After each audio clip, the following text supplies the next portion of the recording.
the network for the AV industry. What are you listening to? This is AV. This is AVNation. This is AVNation. This is AVWeek, episode 156, recorded Friday, August 15th, 2014. Chain of Trust. Ready. AVWeek. Performing. Scan. Week. Online. This is AVWeek.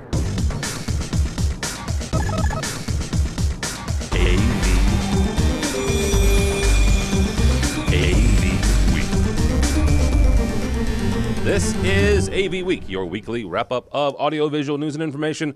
My name is Tim Albright. I'm your host. With us this week, George Tucker, engineering coordinator for World Stage, on the left or right-hand side of my brain. I always forget. How are you, sir?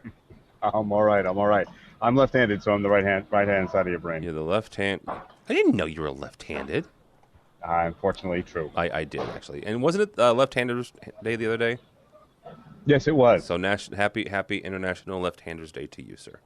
Belated. Thank you very much. Well sung, you know. Cash gifts are welcome. What? Cash gifts. I'll give you a pair of right-handed scissors and tell you to figure it out. Also with my wife. Talk to me about it. Also with us is John Huntington. John's a full-on professor. So we have somebody smart on the panel, at least for once. He's professor at the New York City College of Technology. The New York City College of Technology also has a very nice blog called ControlGeek.net. How are you, sir? Pretty good. Thanks for having me on. Absolutely. And last but not least, Gary Yacoubian. Gary is the president and principal at CVS. Good Lord, that's a drug company. SVS. How are you, Gary? I am doing great. Good. I wish I was the president and principal of CVS. Well, yeah, so awesome. Don't all of us, you know. All right. This week we're going to talk about a handful of things. AVB wrap up. Actually, John is one of the people that I lean on when it comes to audio and transport and also control. He wrote a very nice book and actually it's behind me here. But we'll talk about his wrap up from AVB. Kaleidoscape, you can get it through a new distributor now, and how to calibrate your television. But first, Anuva, and I hope I'm pronouncing that right. Anuva has bought TIO, and if you've forgotten what TIO stands for, it stands for Turn It On. It's the automation company that came out of a couple of different the conglomeration of a couple different companies. They're out of Denver. They've had some issues in the past few months. There have been some interesting stories written. People put on furlough, paychecks not exactly being able to be cashed and things of that nature. Well, this company, Anuva, has purchased them now. And it's going to be interesting. CEDIA is about a month away, actually a little less than a month away. And we're going there for the first time as AVNation, covering it. TIO will be there. At least I assume they're still going to be there with this purchase. But the first thing, George, is this. What's the idea? What is Anuva hoping to get out of this purchase of TIO? I can't be sure, but considering that they were one of the main partners, and I think if I read correctly, the manufacturer, or partly involved in the manufacturer. They're almost an OEM company. Yeah, so I think, are they trying to save their investment? Yeah. Apps. I mean, this would be the history of this company. What you said, another one, it was Colorado VNet, wasn't it, originally? Yes. Mm-hmm. Or the remnants of that. That was one of the, And what Colorado VNet was the remnants of something else, I believe. Rust Sound? Was it the Rust Sound automation side? I'm not quite sure. I could be. I don't want to get in trouble there. But to me, that's what it sounds like. They think they have a good idea. There's been a plethora of DIY / off-the-shelf, semi-off-the-shelf systems coming out recently, either on Kickstarter or, being announced by different companies. So maybe they see something there, plus saving what their investment in it was. Yeah. Maybe you'll start seeing it off the shelf instead of an integrator's version. I'm not quite clear. My recollection of Colorado VNet was that they literally turned out the lights. They didn't go bankrupt. They just turned out the lights, and it was kind of dark for several months, and then these former guys kind of moved in, and now this is happening. So it strikes me as probably not a giant financial investment in a space that is obviously super promising. Promising, but that's the problem with this space, right? It's promising. So is cold fusion. But Gary, you make a good point. So here's a question: how long do we think that TIO as a name will stick around? Do you think Anuva will keep it, or will they kind of fold it under themselves?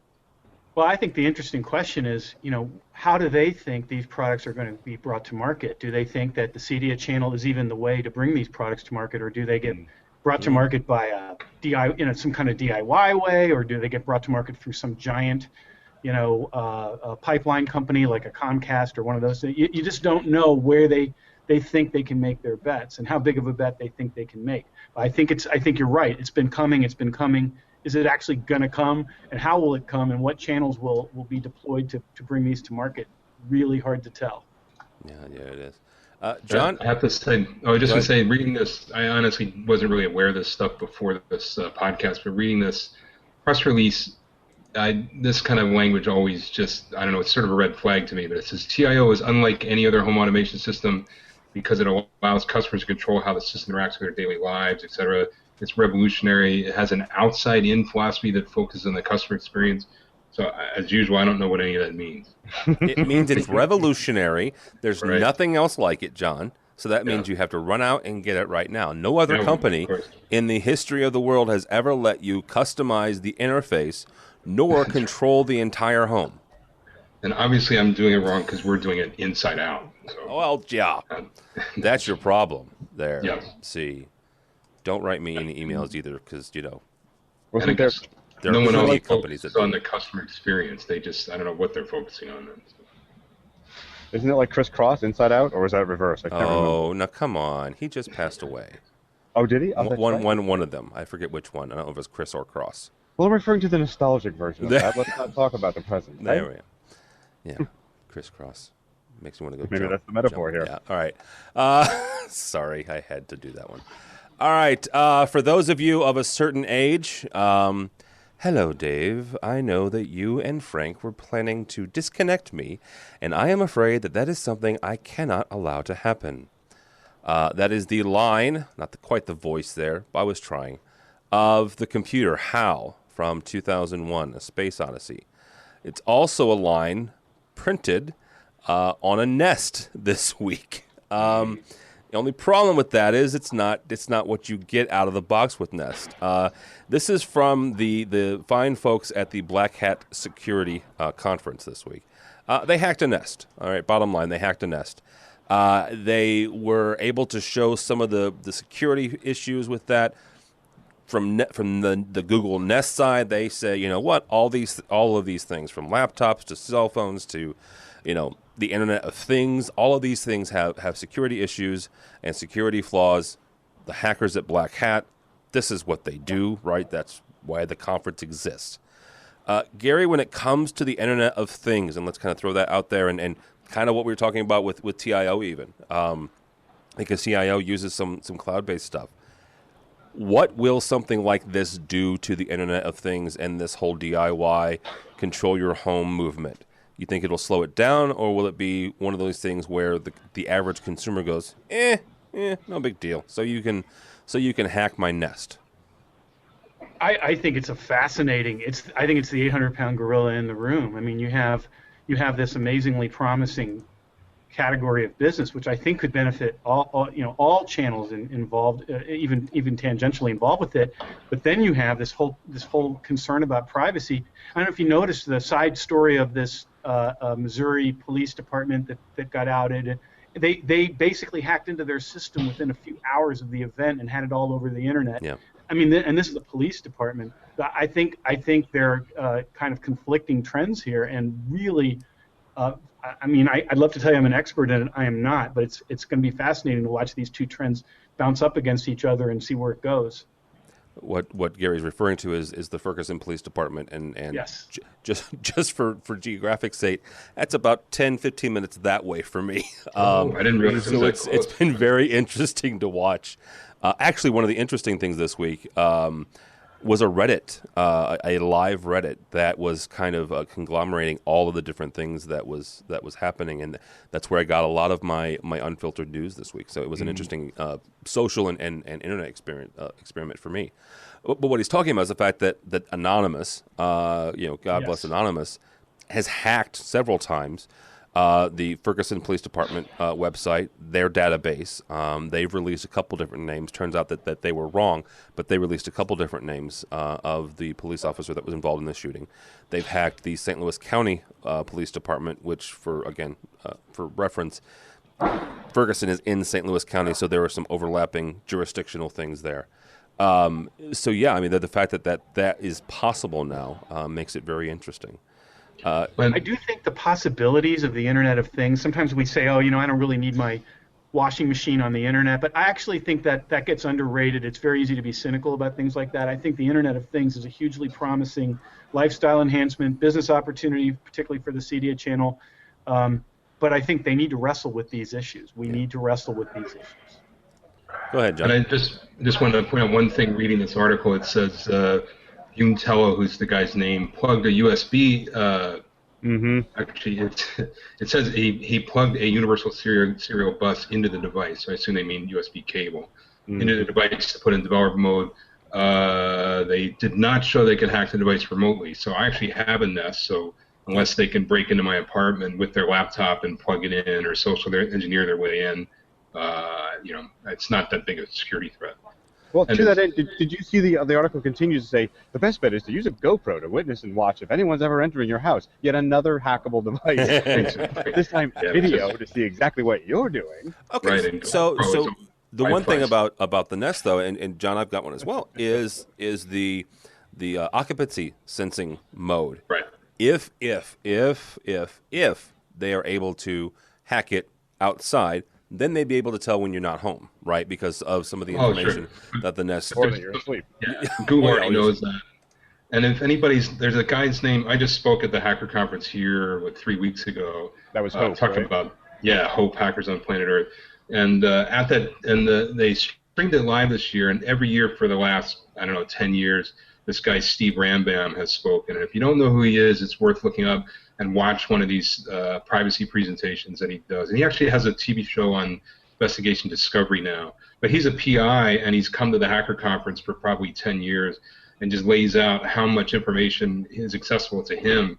And now it's kind of like a broken record because he's been saying basically the same presentation for 8 years. But if you haven't, it's changing, of course, but if you haven't heard it once, it's worth look that up. So look up this guy, Steve Rambam, R-A-M-B-A-M, and look up one of his Privacy is Dead presentations. There's a bunch online from previous of these conferences. And all that is, I don't know, it's all out there already. So unless somebody can really get inside Google or whatever, we put so much information up ourselves that I'm just not that worried about. If somebody's smart enough to, I'll put it this way, if somebody's smart enough to break into my thermostat remotely, then they're probably not, a petty thief looking to just steal my TV. It'd be more like somebody coming after me. And one big point that Rambam made that I thought was very good is like if you're outraged by the NSA having all that metadata, then you should really be concerned about Facebook and Google because they have way, way, way, way more information. Yeah, and of course, they all sell it to each other, and they have targeted marketing profiles and all that stuff. It's interesting because everybody gets mad about people using this information for the profit motive, and I understand that. But reality is, when you use that kind of information for the profit motive, for example, for ad retargeting and things like that, it's not too damaging to a person's life. Right. I think that is the distinction. But I totally agree with you.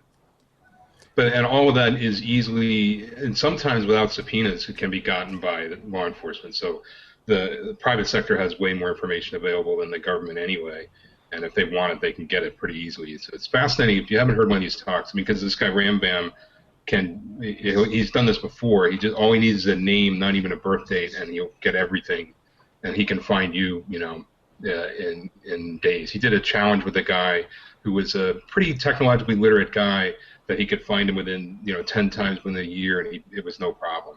And he would do things like figure out what restaurant he's at and have the manager come out and buy him a drink and say gotcha and stuff like that. So that was 2-3 years ago. So it's all out there.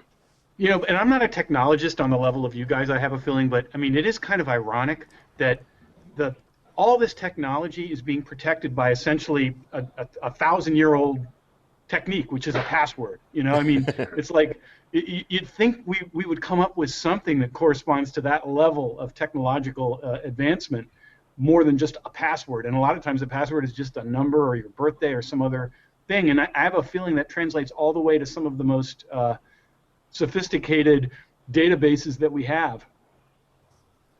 Well, that brings up a really good point. Is how do we start securing some of these things? I'll just tell a funny story. I won't say what it was, but you can figure it out. But I helped write a certification exam, and we just had a series of online meetings to update the exam, and they would only give out the credentials for the login to the sample test by phone, and that to me is the least secure way, because I could have anybody call up and just pretend to be me. So social engineering is always usually the first weakness on these things, and that's way easier than. Doesn't matter how many passwords you have, if you can, people will think, end up with situations like that. So there's always a way in. Yeah, absolutely. Totally agree.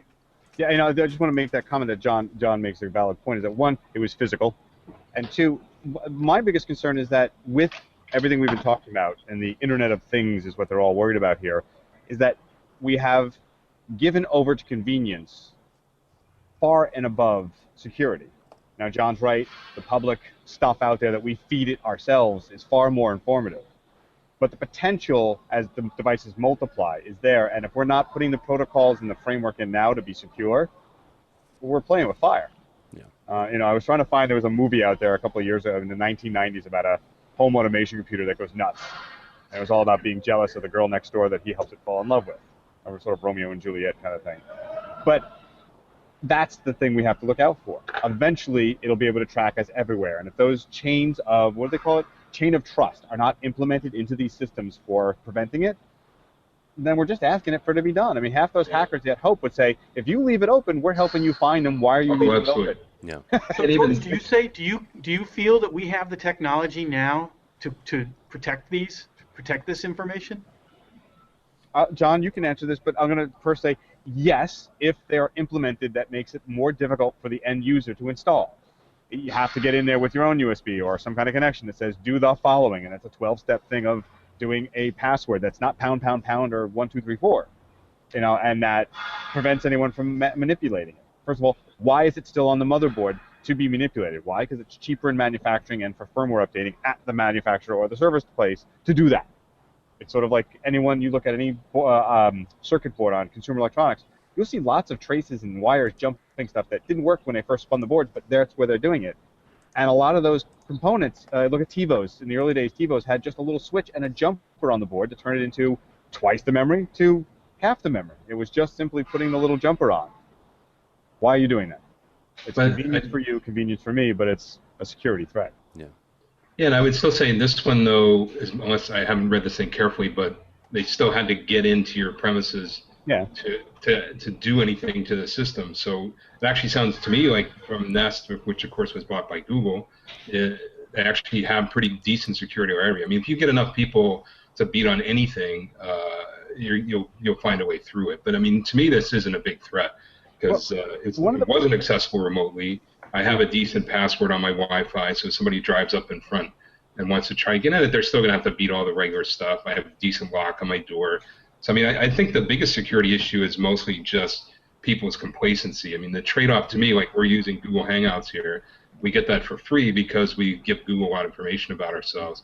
That doesn't bother me. I think the biggest problem is just people not being complacent about these things, like you said, putting in your birthday as your password or things like that. So I think that's probably the biggest threat in the long run rather than, I'm not sure exactly who it is that would want to break into my thermostat. So I mean, I guess that's the other, I'm having a problem seeing the threat. I forgot the name of this, Eco something, where they sent these free Wi-Fi dongles that power switch things that sit on your air conditioner. Yeah. And I just signed up and they gave it to me for free. The idea is that they can throttle up the thermostat when they get a big demand usage thing.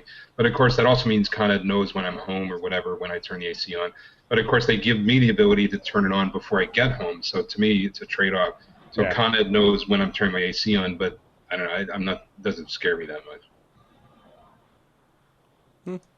The one thing that I would say is take it beyond Nest and take it beyond these Internet of Things, and take them to more professional or pro AV control systems, whether it's AMX or Crestron or whoever. The one thing that in my conversations with those companies is the fact that they do say that they have security and they have all of these things put in place. But their other argument is the fact that of who would ever want to break into XYZ company's processor, right? I think that's a little naive to say, because now that all of those devices are on the network, anybody that wanted to have access to your network, I mean, there are a number of clients that I personally am programming for that, I'm tying into their processor via the internet, and from that IP address, I can now maneuver my way, if I so chose, to different parts of their network unless they have it locked down. So, there are other issues here beyond just, getting into somebody's, thermostat. So, and a lot of things, there's always a solution for this stuff that I know there's some new systems by some show control manufacturers where they're doing some network connectivity things, but their approach is just the device is only outgoing only. It doesn't even accept anything incoming. So there's always an approach like that because all they really want to do is get the data out. They're not actually allowing you to control it.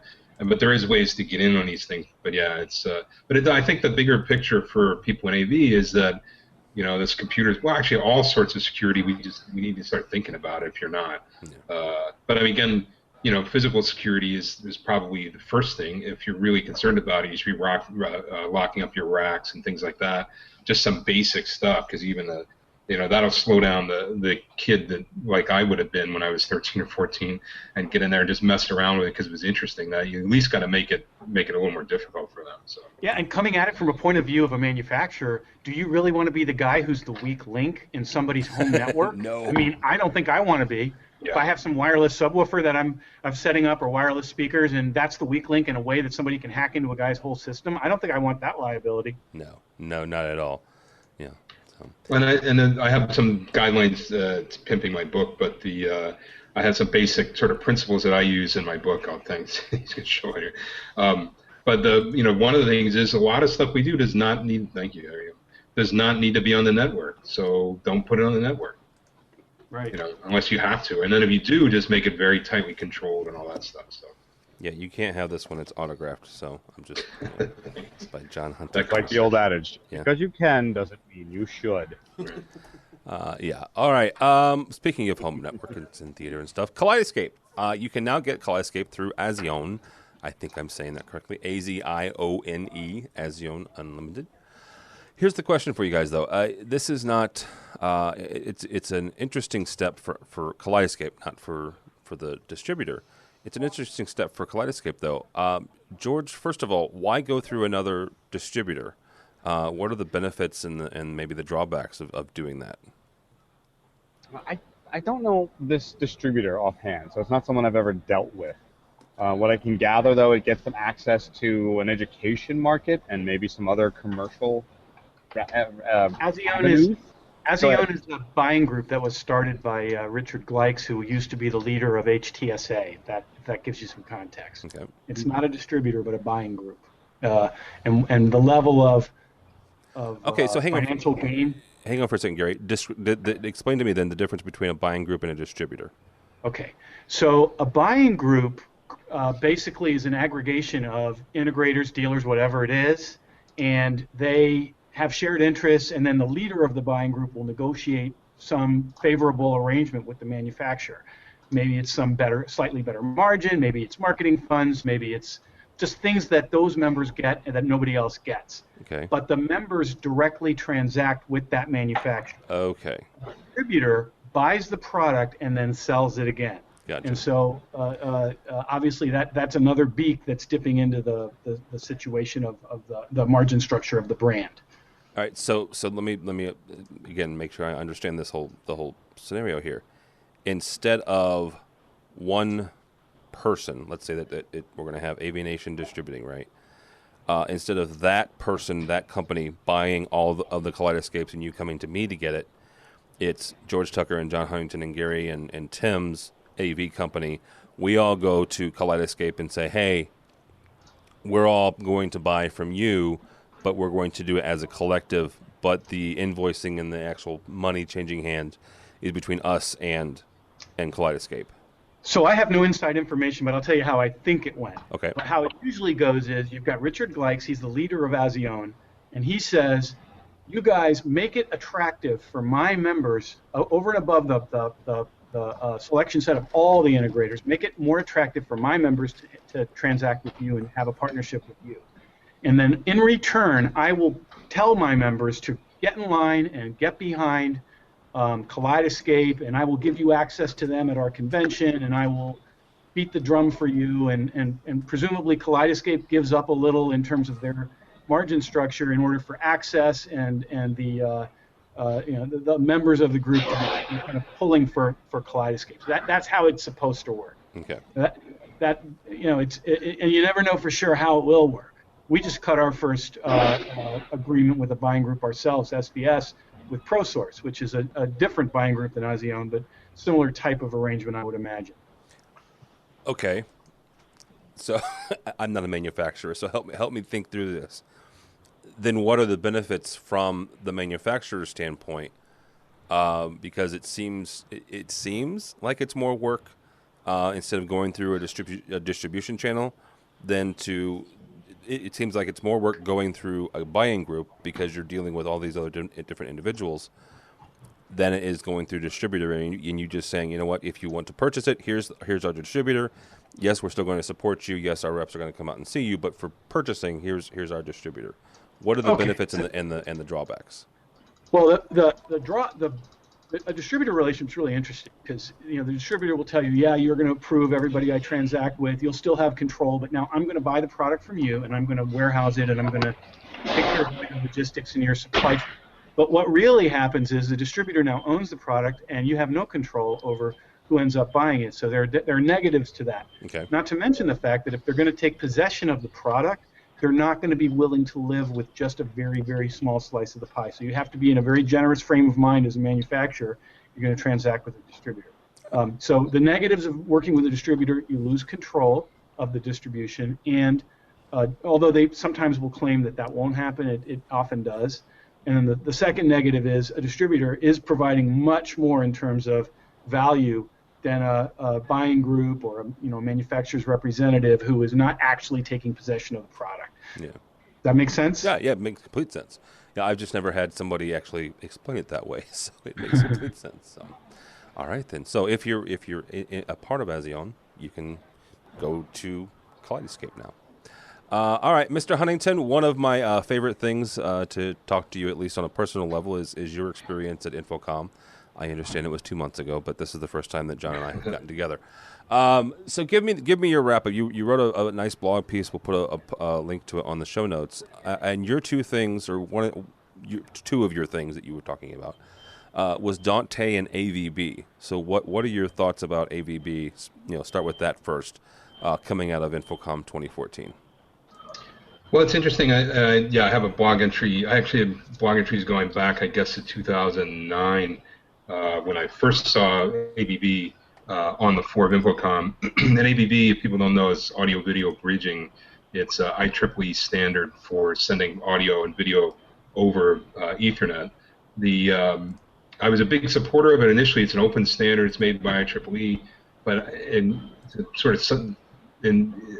summarize a little bit, it's just taken too long to get out and get on the market. And in the meantime, at least in the live sound market, which is where I spend most of my time, Dante, which is a proprietary technology by a company in Australia called Audinate, has kind of come in and just grabbed the market while AVB was sort of waiting to get out.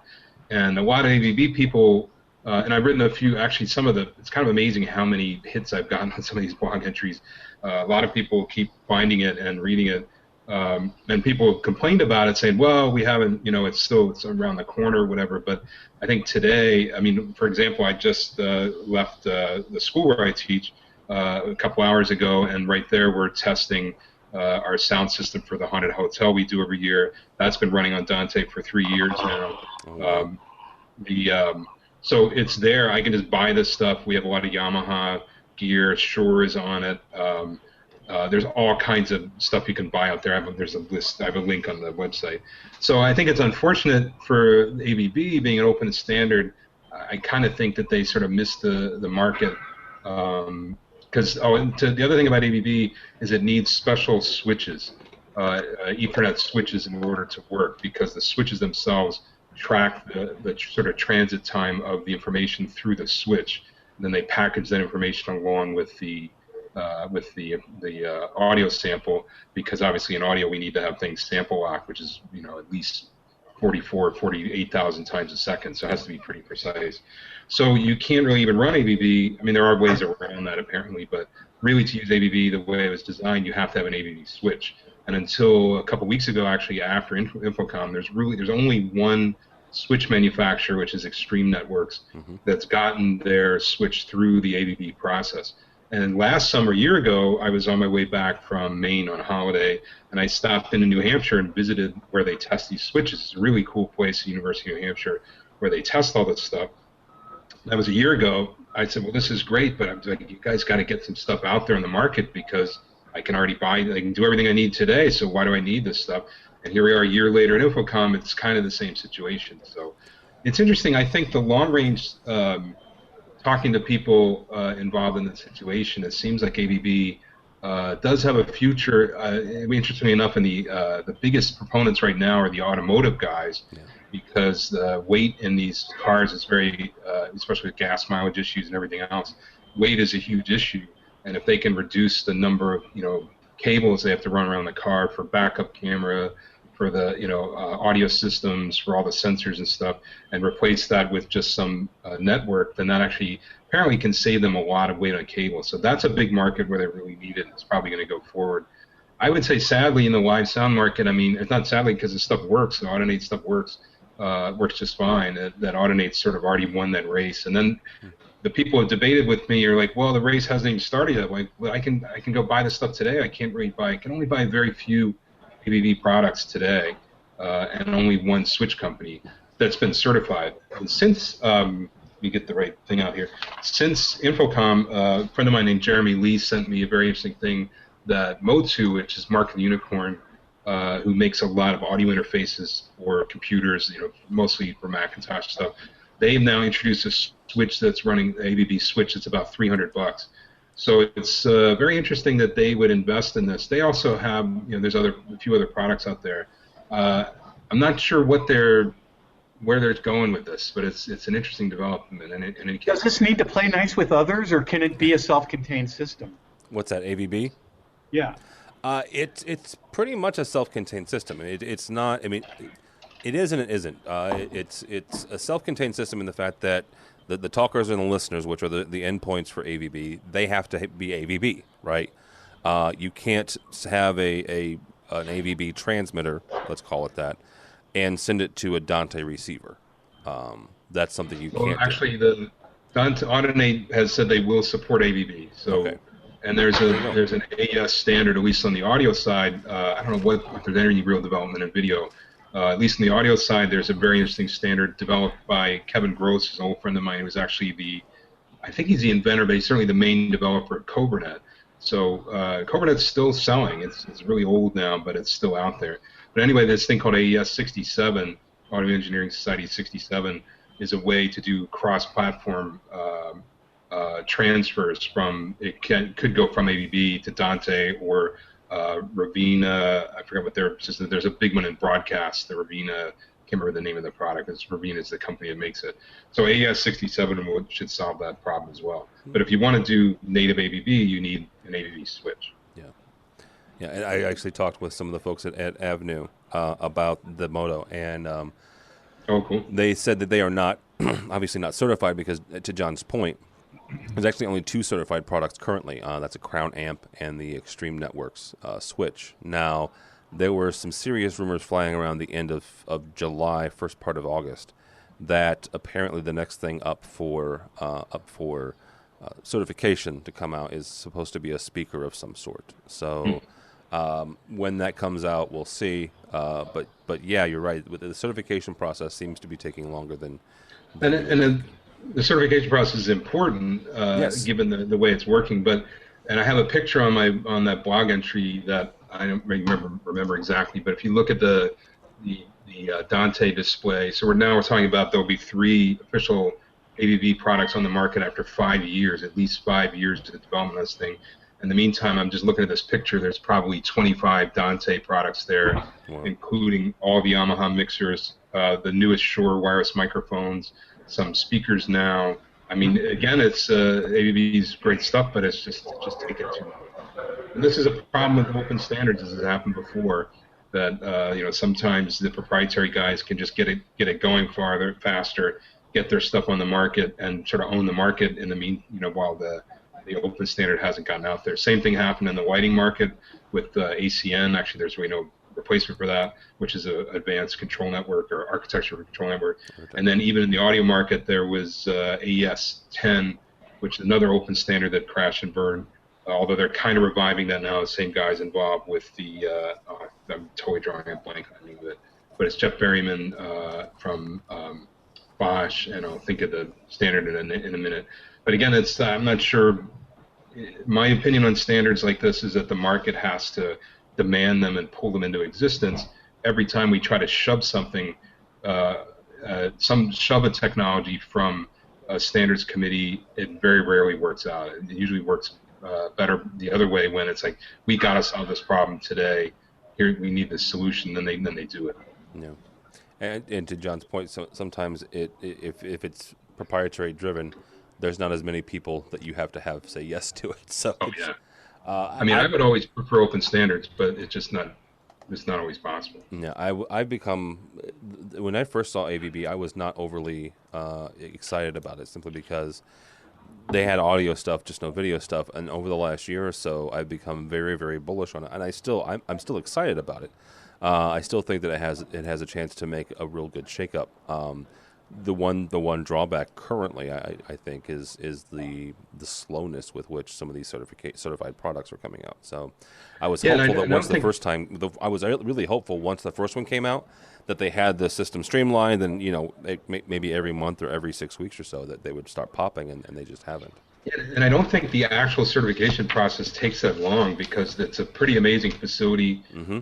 They have there's basically one guy overseeing it, and a bunch of really, really smart interns and people that work with him, and they're there. They certify stuff all day, every day. I don't think the process takes very long, but it means the manufacturer basically has to get the gear there, have a working product, get it there, get through the process. They have to pay for this, obviously. And then get it out. So I don't think the process itself takes all that long. I mean, obviously the first couple would take longer, but I mean, they were up and running over a year ago when I visited them. So I really don't know what the delay is at this point. Yeah. I mean, other than it's just the players in the market aren't pushing on it. So. Yeah. All right, from our friends over at Sound Stage Experience, an interesting question: do subwoofers have a sound? I will say the question again. Do subwoofers have a sound? And it's an interesting question. And the one thing I took away from this was the fact that, and the broader question is whether or not we actually need subwoofers. Really, audiophiles aside, and I love you, audiophiles. You're wonderful people. Mr. Tucker is one of them, him and his weighted knobs. But there are a lot of mid-range speakers now that will go down sort of in that lower range. They do not go down to 50 hertz or 20 hertz. I'll give you that. But for the most part, they're pretty good for most home systems and most professional systems. Gary, we'll start with you on this one. When it comes to subwoofers in general, do we need them anymore? Well, that's obviously a loaded question, and I hope you have another hour for me to talk about this. I do, this. Sure. No, I'm kidding. But, look, I think I'll say it a certain way. There are if you believe in home theater and two-channel, let's start with home theater. 2/3 of the home theater emotional content, the impact, the involvement of the home theater experience comes from the sound. I think we would probably all agree with that. And, you kind of betrayed a little bit of a bias when you said, hey, it sounds pretty good, right, without a subwoofer. Well, that's probably true, that you can create pretty good sound without having that lowest bass extension. But the truth is, in an uncompromised home theater, a subwoofer that's doing its job, and that is a qualifier that needs to be in the sentence, a subwoofer that's doing its job can create a large portion of that emotional content and impact that the home theater has, which we've already probably would agree it comes from the sound. Well, maybe more than half of that excitement and impact can come from the subwoofer. But the subwoofer has to be doing its job in a way that it creates that experience, which I could define that, but maybe I'll yield to the other panelists who may not agree with that. All right, Mr. Tucker, I called you an audiophile because of your love of weighted knobs, and you were shaking your head like, no, I'm not an audiophile. I gave you the meh, maybe. I like parts of it. I'm a 2-channel guy all the way. Yeah. That's just my background. It's what I like. But I think the article does raise a really important question. What do you want the subwoofer for? What is it? And the article makes pains. John and I, before the show, had a little discussion about what his measurement of that was. He's using Q. What does that mean? Doesn't take the space into account. All those things aside, it really is asking, what do you want the bass for? There's basically two divisions, right? Do you want depth and added clarity, as it were, to the music? Forgive me for using such words. With including those subharmonic frequencies, the sub-frequencies? Or are you looking for more power and feel? And those are the two things that are commonly marketed to the audiophile and or home theater group, right? If you're in a home theater, you want some of the bass, but it's more about rumble and emotion and feel of that passing jet or that fighter going kaboom. And you feel it more than you really want to hear it in that sense. For listening to music or watching something that's a little more subtle, some of those will not work on the market. There are others who will be passing real music, real sound. Yes, it makes sound, and that's what you're looking for. I don't firmly believe that the center channel slash, losing the name of it now, those little sticks that you put in front. Sound bars? Sound bars, thank you. Just completely lost through my head. Actually give you that. I think they are mid-rangey as all heck, and they really don't satisfy that part of your emotional needs. So it comes down to that. I mean, he makes two statements. Quote, so subtle that you find yourself not hearing that it's there. But isn't that the trick? Most of what you want to listen to, you don't really want to know it's doing what it's supposed to. It has to be made to look easy. When you're watching an over-the-top movie with surround sound, it's all about beating you over the head with the sound and all the tricks. Again, that division. You know, and he's got a bias too. He mentions Steely Dan. He mentions having to hear this. This is a guy who probably knows that was all recorded by Roger Nichols, who has an entire separate theory on music recording and music sound theory. And he died a couple of years ago, but they're just releasing his book and his little pamphlet on that. But that shows you what he's looking for. He's into hearing all of those instrumentations and not having it muddied, and a subwoofer in those cases helps. Well, that's the problem, I think, is that people are scarred by subwoofers that don't do the job correctly. And if they don't do the job correctly, all they do, just like any system, is going to be only as good as its weakest link. A subwoofer who doesn't do its job correctly will make things worse, not better.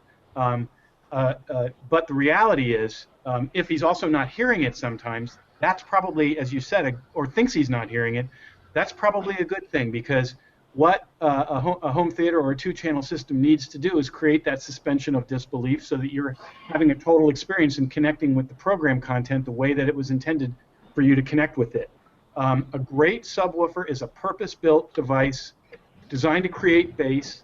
It is an ecosystem between the cabinet, the amplifier, the DSP, and the driver, and it cannot be done in the passive environment, in my opinion. At least I've never heard it done correctly in the passive environment. A great subwoofer needs to have low-frequency extension below audibility, which creates a great experience despite the fact that you can't actually even hear it. Yeah. It needs to do that at a sound pressure level that rises to whatever the passive full-range speakers are doing. It needs to be extremely quick, and this is an important point. It needs to be able to stop and start on a dime, create sound, and stop creating sound exactly when it's supposed to do. And it needs to deliver those frequencies, only those frequencies that are supposed to be there, only in the quantities that are supposed to be there. And if it doesn't do all those things correctly, then it can make things worse rather than better. But if it does all those things correctly, it can create a seamless experience that's part of the theater or 2-channel system, and it would be unfair to say that that was a negative and made things worse.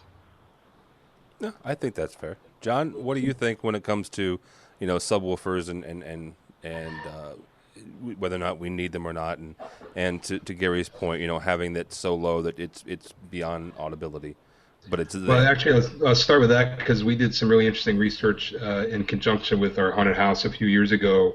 We had to get approval to do this as a psychological experiment and all this stuff, but we intentionally, in a separate room of the haunted house, we intentionally pumped in 19 hertz subsonic or infrasound, and then checked the experience. You can read the whole thing on my blog. It's a long process. So it's really interesting. You stand it because the idea was that there's been reports, and you can read up on it, but most of them have not been substantiated. But reports of infrasound causing, ghostly sort of experiences or apparitions or whatever. We weren't able to replicate any of that stuff, but I will tell you, standing in a room with a lot of 19 hertz is just annoying after a while. So it's definitely, you can perceive it, absolutely. And then in the process, what's that? You did perceive it. Well, it's interesting because if you didn't know it was there, the subjects that we had come in, they couldn't really explain. They wouldn't know it was there or not. It was obvious for us when we turned it on and off. I learned it. I mean, I have a lot of experience as a sound engineer. I learned it. I could hear it by the end of the experiment. I could walk in and perceive it. But it's more just like it was annoying. But anyway, there's no question that having lots of recordings of all varieties have frequencies down to 20 hertz. A lot of systems can't, which is 20 hertz being sort of the generally accepted low end of your hearing. A lot of systems don't produce anything that low. So absolutely, subwoofer adds a lot.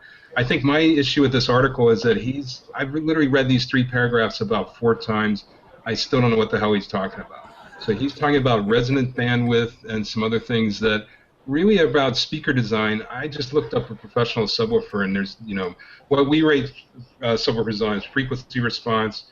Like here's a classic, in fact, the one we used, the 19 hertz experiment, classic Meyer 650p sub. Frequency response there is plus or minus 4 dB from 28 to 100 hertz. Phase response plus or minus 30 degrees, et cetera, et cetera. Resonance bandwidth, I don't even know if you can find a subwoofer. I haven't looked at a consumer subwoofer cut sheet, but I don't know what he's talking about with this thing. But absolutely, and I'm going to send this to my friend Bob McCarthy, who wrote the book on this stuff, and see what he says. But my issue in general with a lot of, I should take a step back. I'm too many things in my head at once. My general advice is on a home speakers: if you like it, buy it. I don't really get involved with it. From the pro side, we're always looking for something a little bit different. We're looking for accuracy in that, like in an engineering way, that if I put this signal in, this comes out. That may not be what people want at home. If they like music that has a lot of bass and they like it that way, that's great. Buy it. I have a little problem with people selling people based on things that you can't measure. So, like he's talking about fast. I don't really know what that means because we can measure transient response. And these frequencies down there, the driver is moving so slowly, it's really not an issue. I mean, you can watch it like this 19 hertz thing, even 20 hertz. You can go look at the speaker cone and see it moving back and forth. So I don't really think transient response is a big deal in these things because they all do it. 100 hertz is pretty slow. 100 cycles per second is pretty slow. You're getting up into 8, 10, 12K. Now you're talking about really moving a driver around, and the mass of the speaker and all that really comes into play. But so anyway, I think I agree with this guy in principle that the subwoofers are certainly useful. I have one on my little home theater system here, but I don't know what his advice. I'm not really sure what he's telling you to buy. I think that's what's confusing me. I just don't understand this whole discussion about Q, because I know what Q is, and then if you look up resonant bandwidth, you get circuit design, and it makes perfect sense in there. Q comes from quality of a filter. So if you're making an EQ filter or something like that, if it has a high Q, it's very effective and typically very narrow. But in a speaker cabinet, I don't think that's a spec the consumer is going to see. But maybe I really don't follow it that carefully. So maybe I'm wrong. I mean, I actually agree with everything you just said, and I think one interesting thing about subwoofers is, unlike speakers, which are kind of one of the last refuges of personality in the world of audio, where you really do make a preference choice. You're never going to have a speaker that pleases every consumer. Subwoofers, a lot of what a subwoofer does well can be quantified, and I think it works in the favor of people who really work hard to make good ones. Because I don't think it's a matter of taste whether the subwoofer is doing a good job or not. Oh, absolutely. But I think the criteria used to evaluate it, it's still from the pro side we would use frequency response, phase response, and phase gets crazy at those low frequencies because the wavelength is so enormous. I have a feeling that whatever subwoofers this guy's testing, it has a lot more to do. The efficiency of the sub in the room is more likely going to be affected by where you put the thing in the room. Like you stick it over in the corner, which we would call A space, where the waves are reflecting off the wall. There's a lot of those issues that have far bigger impact on the sound in the end than the resonance bandwidth of the speaker. And the other thing is the old days, it's a little different now since things are kind of component. Actually, that's not true because I look at my little home theater system here. It has just binding posts on the back you put the wires on. If you're not careful about the polarity on when you put the thing in, then your left speaker is going to be moving forward while your right speaker is sucking backwards. That's going to cancel out the low frequency. And that's a 50-50 chance or I don't know what the odds are exactly because there's two components, but I've gone to, in the old days and everybody had a stereo, I did magic on lots of people's stereo just by flipping the wires on one side and putting it in polarity so the two speakers weren't fighting each other. So my issue is always, if a lawyer wants to buy this or some gold-plated power cords or whatever, it's not really hurting anybody, but we tend to stick to the things you can actually measure. But as usual, almost always, same thing we were saying about the security stuff, to me, I think he just dropped out. We pissed him off now. That's it. No, he was agreeing with you. Yeah. Yes, I know. We had the guys from AV rant on. I don't know. They might have some issues with it. There might be an issue. I'm going to get him now from audio files. But I think a lot of it is focus on the basics. Make sure your speakers are in polarity. Try them in different places in the room. If you like the sound better, go with it. Yeah, very good. All right. Well, one last thing, actually, kind of, nice that Gary dropped off when he did because we're wrapping up here. One last thing, guys, and this is not. If you want to put the quarters in it, that's what he did. He forgot to put the quarters in it. He ran out of quarters. Yeah. If you want to comment on this, go ahead. But this is again for no other reason than for George Tucker's amusement. OM Audio's levitating Bluetooth speaker for $180. And we just lost your image now. You just lost you have nothing? Yeah. Yep. I have black on my. There it is. Okay. There it is. You got it? Yep. All right. Well, there it is. OM Audio's levitating Bluetooth speaker for $180. Speaker. Huh? Speaker. Speaker. So it's very interesting. We commented before the show when we were looking at this that John was trying to figure out how they were doing it, and I think it's Bluetooth, and it's just like a standard remote, and I think they're doing the whole magnet thing because that's what the housing's made out of. Yeah. But I'm just wondering how they'd make it not sound like a Leslie cabinet going around. For those who don't know what a Leslie cabinet is, if you know a Hammond B3 organ, if you listen to R&B, blues, or soul, often you will hear this thing. It's the organ that you hear. The Grateful Dead use it a lot.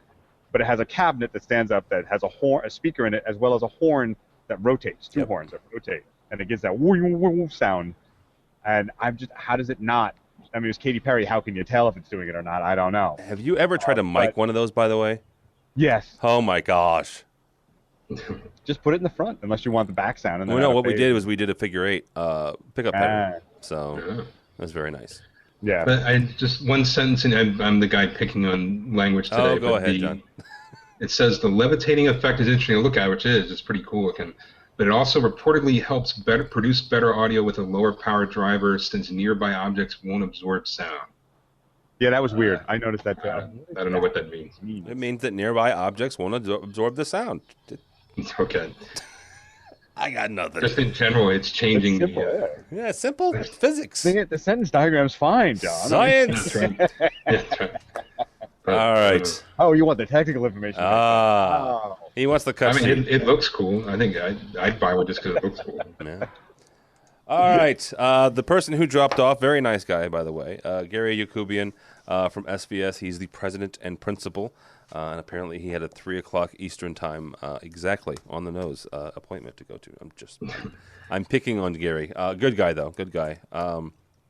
So check him out at SVS if you get a chance.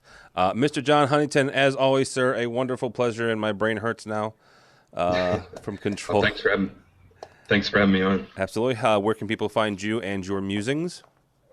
Everything's linked from controlgeek.net, so I post occasionally there. Sometimes industry related, sometimes just tornado pictures, whatever else I'm shooting that week. But I have everything linked out from there, so that's the best place. I'm on Twitter and all that stuff as well. I was gonna say if you're also a weather geek, you need to go to John's website because he has some very cool pictures from time to time. So yeah, it's fun. Also, Mr. George Tucker, engineering coordinator for World Stage, and a whole bunch of other stuff at AVNation. Where can people find you, sir? At Tucker2s. I also write for several folks, but more importantly for the EHPub folks at Commercial Integrator and Tech Decisions magazine. Indeed. Speaking of which, I was honored, I guess, to be on a webinar this week that Mr. Tucker crashed. You didn't crash. You were a viewer of the webinar, and you used big words that confused both Mr. Greenblatt and myself. So. I'm going to have to contention. A semaphore. It's a simple phrase. Semaphore. So if John, this was in reference to using gestures to control things, and my question was, how close to learning semaphore do we need to do this? Oh, that's funny. And it will. You know? He gets it. He gets it. Oh, Yes. I remember when I was a kid at the beach. That's how the lifeguards used to communicate. It was very cool. It must be a New York thing. Easily. No, I was in Maryland. That's easily hackable. So yeah. Semaphore is easily hackable unless you put your own little password. So and actually that even goes one very quick thing that I can't remember the name of. There's a great book on the history of the telegraph. That the first telegraphs were actually like semaphore. They were big towers with flags on them. Mm-hmm. And that's how they used to do it. And that was the first digital systems in 1890 or something. It's pretty wow. You can read a lot about this stuff too. Is Mark Shubin. You look at Mark Shubin. I forget the name of his blog at the moment. Forgive me, it's on my RSS feed. But he does remarkable stuff about this and how the opera basically is the innovator in many technologies that we use today. He goes everything from doing opera over the phone lines back in the 1900s, delivering data in all the same phrases and terms that we're using about bandwidth and usage and all that other stuff. And he did a great one about, I think about those flags at one point, and also about baseball, watching baseball remotely in the 1900s. Big scoreboards that they got the telegraphs in from and would move their characters around the board with big lights and stuff. It was amazing. Mark Shubin, look him up. Cool. Fantastic blog. Yeah, that was a really cool article. That's something that one of the ones that George sent me. So check out that webinar. It's on Commercial Integrator. I'll put a link to the webinar on the show notes. What was the webinar actually about? I missed that. Oh yeah, I didn't say that, did I? It was myself and Steve Greenblatt. Tom LeBlanc, our buddy Tom, moderated it, and Steve and I kind of did a debate about the future of automation, control and automation. So we talked about everything from gesture-based control to the future of touch panels and the future of control languages, and you just talked about 45 minutes about control and automation. So if that's something you're interested in and in your wheelhouse, that it was an interesting conversation, at least from Steve's side. I'm just an idiot that just whatever.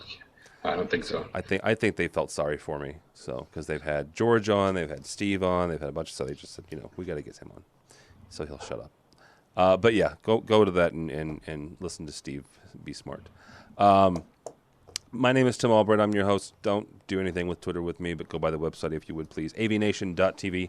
AVNation.tv. You will find this program and a host of others. We also have a newsletter that we're starting out, hopefully by around CEDIA time, September or so. So there's a sign up for that.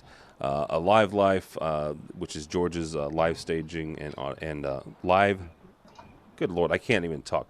Live events and staging podcast. There you go. Thank you. EdTech, we'll have a new EdTech and a new State of Control this week. George new lighting guy posted. I was going to say just posted a lighting guy and Pico Pro, which is our Pico projector.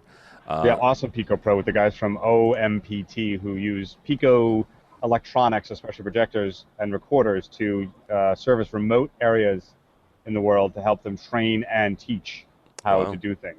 Very cool. So yeah, really cool people. The guy that started is the editor and publisher of Video Maker magazine. Oh wow. Very cool. If you remember digging into that as a kid, it's still around. It's a great magazine. It's doing a lot of good work. Very cool. Yeah. So yeah, they just did that one last night. No, 2 nights ago. 2 nights ago, it was 2 nights posted ago. officially. Yeah. So check that out, AVNation.tv. There's a ton of stuff there. We're getting a few bloggers and starting to throw some news articles up there from time to time as well. So AVNation.tv, AVNation.tv. Thanks so much for listening. Thanks so much for watching. This has been AV Week.